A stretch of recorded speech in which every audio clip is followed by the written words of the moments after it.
Good afternoon students. Class 12th के सभी बच्चे अपनी सामान्य हिंदी की बुक खोलिए, ठीक है ना।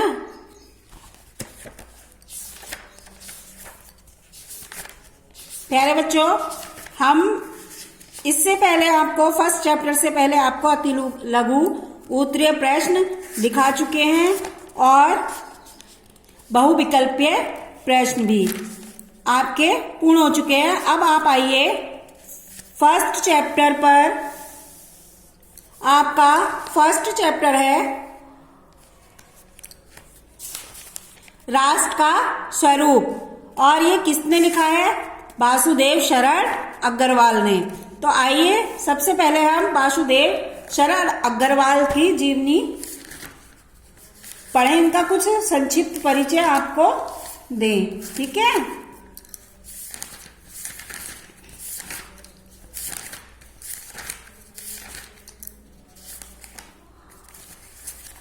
आइए देखिए, सबसे पहले हम आपको इनके बारे में बता देते हैं, वासुदेव शरण अग्रवाल के।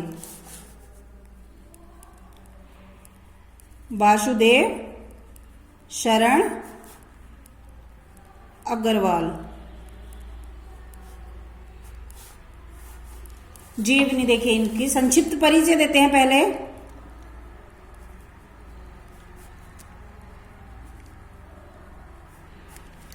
इनका जन्म 6 अगस्त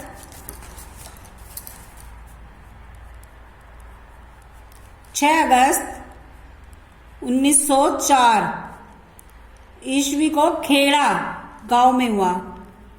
कहाँ हुआ? खेड़ा ग्राम जो मेरठ में है, ठीक है, जो मेरठ में है। वासुदेव शरण अग्रवाल का जन्म 6 अगस्त 1904 ईस्वी को खेड़ा ग्राम जो मेरठ में है वहां हुआ। इनकी मृत्यु 27 जुलाई 1967 ईस्वी को हुई, 67 को हुई। इनका कार्य क्षेत्र अध्यापक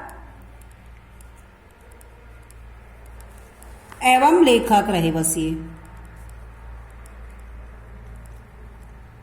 ठीक है। इनकी रचनाएं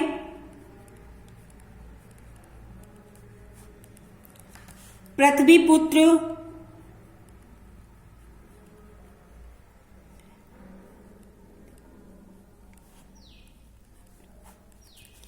कल्पलता,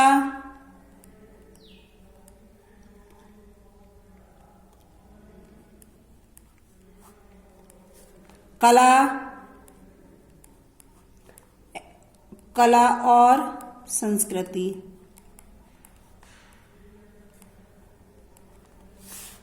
भारत की मौलिक एकता,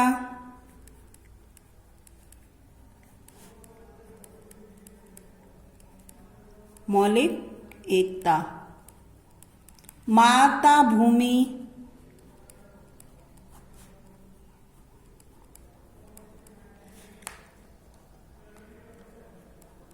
बागधारा आदि।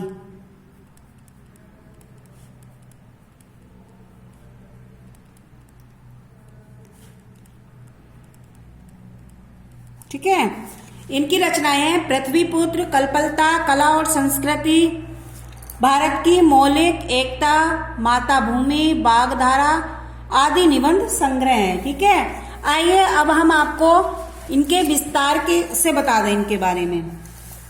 इनका जीवन परिचय क्या रहा है। जो ये थी ना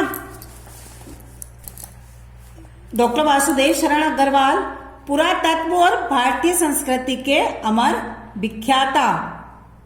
वासुदेव शरण अग्रवाल का जन्म सन 1904 ईस्वी में लखनऊ के प्रतिष्ठित, लेकिन ये इसमें मेरठ है, खेड़ा गांव मेरठ सॉरी 1904।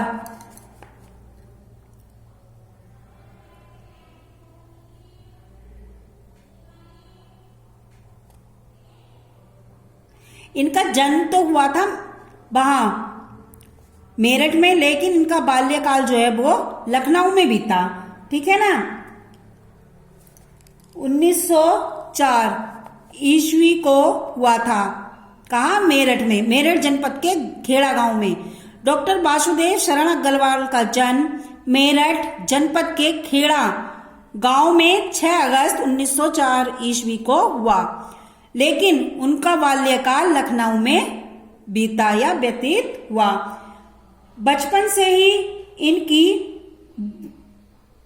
इनकी बुद्धि की प्रखरता अध्ययन के क्षेत्र में सहायक सिद्ध हुई। इसीलिए इन्होंने अपनी अल्प आयु में ही काशी विश्वविद्यालय से बीए और लखनऊ विश्वविद्यालय से एमए, पीएचडी और डीलिट की उपाधियां प्राप्त कर ली। ठीक है।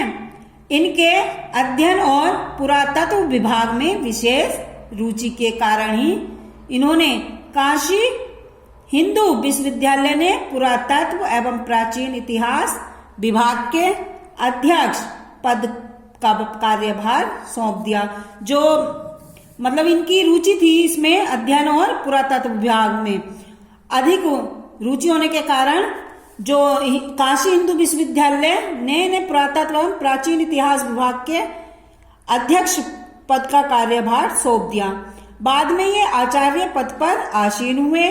बहुत समय तक ये मथुरा तथा लखनऊ के संग्रहालयों के क्यूरेटर भी रहे। मां सरस्वती का यह अमर पुत्र हिंदी साहित्य की सेवा करता हुआ सन 1967 ईस्वी में भारत मां के चरणों में हमेशा के लिए सो गए। यानी कि इनकी मृत्यु जो हुई वो 27 जुलाई 1967 ईस्वी को इनका निधन हो गया। ठीक है। अब इनका साहित्यिक परिचय देखिए। डॉक्टर वासुदेव शरण अग्रवाल ने कविता लेखन से अपना साहित्यिक जीवन प्रारंभ करके अपनी रचनाओं में योग्यता, अनुभव एवं बुद्धि की असाधारण प्रतिमा द्वारा भारतीय संस्कृति और राष्ट्रीयता के अमिट चित्रों को चित्रित करते हुए अनुसंधान एवं तीव्र प्रवृत्ति का भी स्पष्टतया समावेश कर लिया। ये लखनऊ तथा मथुरा के पुरातत्व संग्रहालयों में निरीक्षक, केंद्रीय पुरातत्व विभाग के संचालक और राष्ट्रीय संग्रहालय दिल्ली के अध्यक्ष रहे। ठीक है। आपने साहित्यिक जीवन में साहित्य के साथ साथ पुरातत्व को भी अपने अध्ययन का विषय बनाया था। ये भाषा और साहित्य के प्रकांड पंडित थे। इन्होंने अनेक पत्रिकाओं में अपने निबंध लिखकर गौरवपूर्ण स्थान प्राप्त किया। इनके लेख अनुसंधानपूर्ण हैं तथा उन भारतीय संस्कृति की छाप मिलती है। आपने भारतीय संस्कृति के विभिन्न अंगों से संबंधित उत्कृष्ट निबंध लिखे। इन्होंने ये जो है ना, ये केवल एक गद्य लेखक ही नहीं, जो ये वासुदेव शरण अग्रवाल है, ये गद्य लेखन ही नहीं थे, बल्कि काव्य प्रेमी भी थे। इन्होंने काव्य में भी अपनी कई रचनाएं लिखी हैं। शोध निबंधों की एक मूल्यवान परंपरा को इन्होंने प्रारंभ किया था। ठीक है। ये इनका साहित्य परिचय है। और जो डॉक्टर वासुदेव शरण अग्रवाल की शैली है, शैली में विद्वता और उनके व्यक्तित्व की सहज अभिव्यक्ति हुई है। इन्होंने प्राय गंभीर और चिंतनपूर्ण विषयों पर लेखनी चलाई है। अपने लेख जो लिखे हैं इन्होंने प्राय गंभीर और चिंतनपूर्ण है इनके लेख। इनकी शैली विचार प्रधान है। ठीक है। पुरातत्व के अन्वेषण से संबंधित रचनाओं में इन्होंने गवेषणात्मक शैली भी अपनाई है। ठीक है। सभी बच्चे ये अपनी नोटबुक में करेंगे वासुदेव शरण अग्रवाल की जीवनी और साहित्य परिचय। सभी बच्चे अपनी नोटबुक में होमवर्क में करेंगे, ठीक है। इसके बाद हम आपको इनका लिखा चैप्टर राष्ट्र का स्वरूप पढ़ाएंगे। ओके, पहले आप इनकी ये जीवनी कीजिए, ठीक है। धन्यवाद बच्चों।